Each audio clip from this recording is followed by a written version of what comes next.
नमस्कार दोस्तों, आप सभी का स्टडी डिलाइट चैनल पर एक बार फिर से हार्दिक स्वागत है।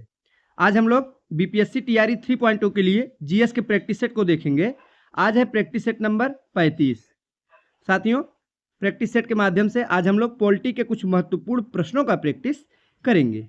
और इसी क्रम में जो हमारा आज का पहला प्रश्न है वो है कि भारतीय संविधान का निम्नलिखित में से कौन सा अनुच्छेद भारत के राष्ट्रपति के महाभियोग प्रक्रिया से संबंधित है। तो यह आसान सा प्रश्न है और आप लोग को पता भी होगा कि महाभियोग जो प्रक्रिया है राष्ट्रपति से संबंधित, ये अनुच्छेद 61 में वर्णित है। तो साथियों ध्यान दीजिएगा, किस अनुच्छेद में है? अनुच्छेद 61 में राष्ट्रपति पर महाभियोग प्रक्रिया का उल्लेख मिलता है। ये महाभियोग क्या है?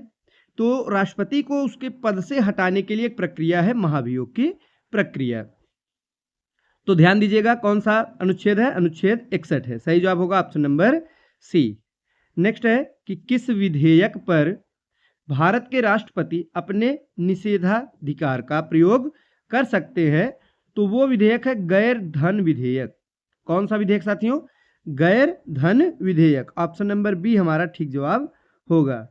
आगे है कि सर्वोच्च न्यायालय के न्यायाधीशों की संख्या में वृद्धि की जा सकती है। यानी कि जो सुप्रीम कोर्ट के न्यायाधीश है, जज हैं साथियों, उनकी संख्या में बढ़ोतरी, वृद्धि यानी कि बढ़ोतरी की जा सकती है। तो संसद द्वारा की जा सकती है। किसके द्वारा की जा सकती है? संसद के द्वारा की जा सकती है। ये जो न्यायाधीशों की संख्या में वृद्धि करने का अधिकार है, ये किसको मिला है? संसद को प्राप्त है साथियों। तो ध्यान दीजिएगा, सही जवाब होगा संसद। नेक्स्ट है, संसद के संयुक्त सत्र की अध्यक्षता कौन करता है? बड़ा ही महत्वपूर्ण प्रश्न है। तो पहली बात तो संसद का संयुक्त अधिवेशन ये किस अनुच्छेद में? 108। किसमें है? 108 में है।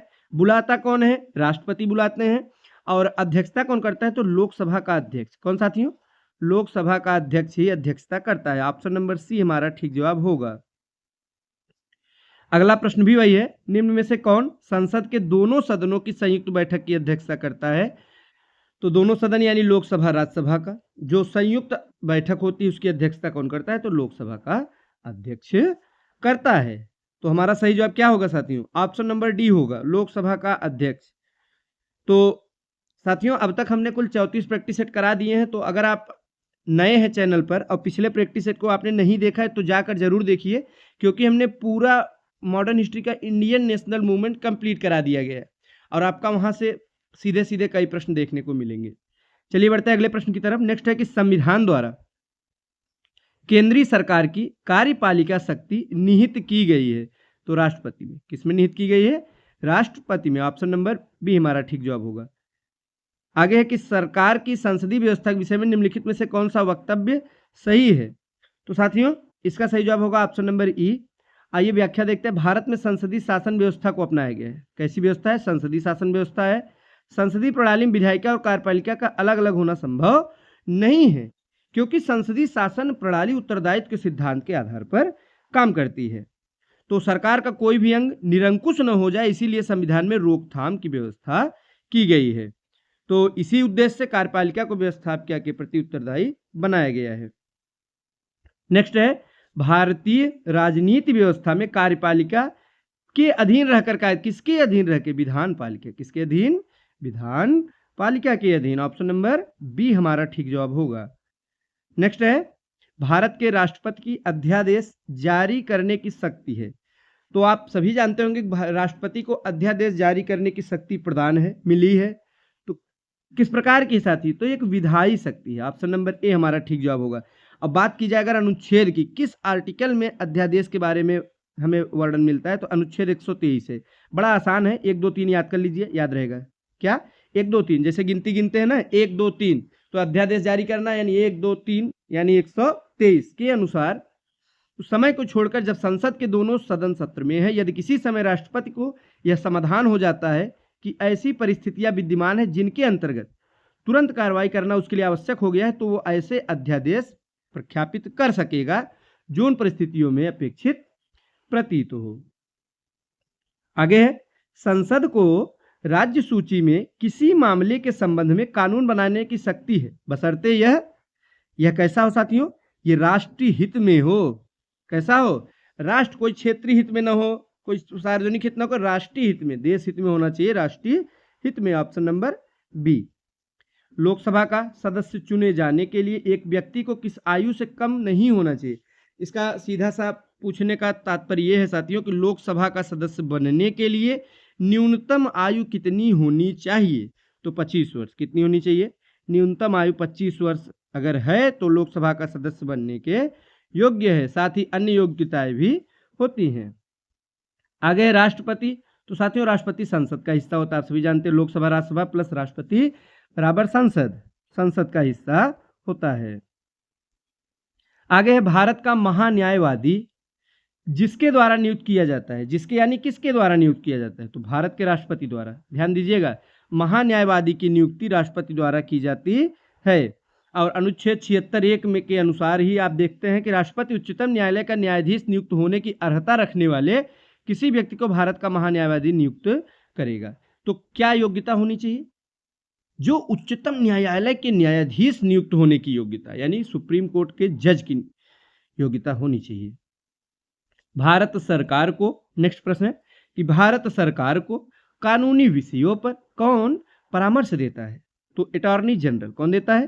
अटॉर्नी जनरल जो है ये परामर्श देते हैं। आगे कि एक गैर सदस्य के रूप में संसद के किसी एक सदन की कार्रवाई में भाग ले सकता है महान्यायवादी ही है। जो कि सदस्य न होकर संसद के फिर भी कार्रवाई में भाग ले सकते हैं। आगे भारत सरकार का कौन अधिकारी सदस्य न होते हुए भी भारतीय संसद की कार्रवाई में भाग लेने का अधिकार रखता है, यानी सम्मिलित हो सकता है? वही प्रश्न है, अटॉर्नी जनरल हमारा सही जवाब होगा। ऑप्शन नंबर बी साथियों बिल्कुल ठीक जवाब होने वाला है। और बढ़ते हैं अगले प्रश्न की तरफ, जो है कि निम्न में से किसे भारत सरकार का प्रथम विधि अधिकारी समझा जाता है? प्रथम विधि अधिकारी की बात की गई है तो इसका जवाब होगा महान्यायवादी। क्या हो जाएगा? महान्यायवादी। Option number C. नेक्स्ट है धन विधेयक पेश किया जा सकता है केवल लोकसभा में। जहां भी धन विधेयक के बारे में पूछा जाए कि कहां पेश किया जा सकता है, लोकसभा में। आप लोग लोकसभा देंगे साथियों इसका सही जवाब। ध्यान दीजिएगा, धन विधेयक लोकसभा। धन किसका है? लोक का, यानी लोगों का है। इस प्रकार से भी आप याद रख सकते हैं, बस आपको याद होना चाहिए किसी भी तरीके से, कोई भी ट्रिक हो, कोई भी कोरिलेट करके आप याद रखिए। नेक्स्ट है राज्यसभा का पदेन अध्यक्ष कौन होता है? पदेन अध्यक्ष, कहीं कहीं पदेन सभापति, जो भी पूछेगा तो उपराष्ट्रपति। हमेशा ध्यान देंगे उपराष्ट्रपति ही राज्यसभा के पदेन अध्यक्ष होते हैं। और उपराष्ट्रपति का पद ये संविधान के किस अनुच्छेद में है? अनुच्छेद 63 में। ये भी आपको पता होना चाहिए। आर्टिकल 63 के अनुसार भारत का एक उपराष्ट्रपति होगा और अनुच्छेद 64 के अनुसार वो राज्यसभा का पदेन सभापति होगा और कोई अन्य लाभ का पद धारण नहीं करेगा। साथी समझ पा रहे हैं नहीं आप? फिर से देखते हैं। 63 के अनुसार भारत का एक राष्ट्रपति होगा और एक अनुच्छेद आगे बढ़ेंगे, 64 के अनुसार वो राज्यसभा का पदेन सभापति होगा और राष्ट्रपति के रूप में भी, अनुपस्थिति में राष्ट्रपति के रूप में भी उपराष्ट्रपति कार्य करता है। नेक्स्ट है भारत का प्रधानमंत्री किसके प्रति जवाबदेह है? यानी भारत के प्रधानमंत्री की जवाबदेही किसके प्रति है? लोकसभा के प्रति है। किसके प्रति है साथियों? लोकसभा के प्रति है। ऑप्शन नंबर सी हमारा ठीक जवाब होगा। संघीय मंत्रिपरिषद के मंत्री उत्तरदायी होते हैं तो केवल लोकसभा के प्रति। किसके प्रति? ऑप्शन नंबर डी, केवल लोकसभा के प्रति। भारतीय सर्वोच्च न्यायालय में न्यायाधीशों की नियुक्ति कौन करता है? राष्ट्रपति करता है। कौन करता है? राष्ट्रपति करता है। ऑप्शन नंबर बी हमारा ठीक जवाब हो जाएगा। आगे है भारतीय राष्ट्रपति अपनी शक्तियों का प्रयोग करते हैं सीधे अथवा अपने अधीनस्थ अधिकारियों द्वारा। ऑप्शन नंबर ए हमारा ठीक जवाब होगा। चलिए बढ़ते हैं हम अगले प्रश्न की तरफ। नेक्स्ट है कि लोक लेखा समिति अपनी रिपोर्ट प्रस्तुत करती है तो लोकसभा के स्पीकर को। किसको? लोकसभा के स्पीकर को। ऑप्शन नंबर बी हमारा ठीक जवाब हो जाएगा। नेक्स्ट है साथियों कि यदि राष्ट्रपति एवं उपराष्ट्रपति का पद खाली हो तो भारत के राष्ट्रपति के पद पर कौन होता है? अच्छा प्रश्न है।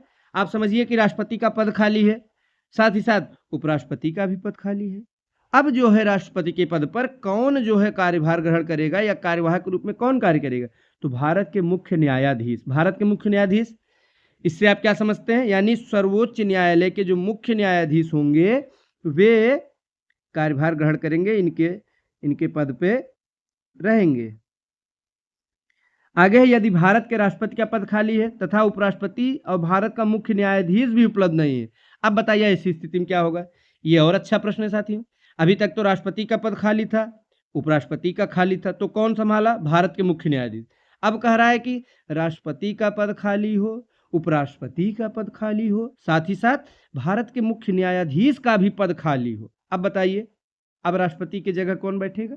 तो साथियों, अब जो है सुप्रीम कोर्ट के वरिष्ठ न्यायाधीश, अभी तक मुख्य न्यायाधीश थे, अब उनके बाद जो वरिष्ठ न्यायाधीश हैं, जो सीनियर जज हैं, वे जो है इस गद्दी पर बैठेंगे, यानी कि कार्यवाहक के रूप में रहेंगे। तो सही जवाब क्या होगा? सही जवाब होगा साथियों option number C, supreme court के वरिष्ठ न्यायाधीश। तो मेरे प्यारे साथियों, आज के लिए बस इतना ही करते हैं। अभी और प्रश्न है, बहुत सारे प्रश्न हैं पॉलिटी के, जिन्हें हम नेक्स्ट प्रैक्टिस सेट में देखेंगे।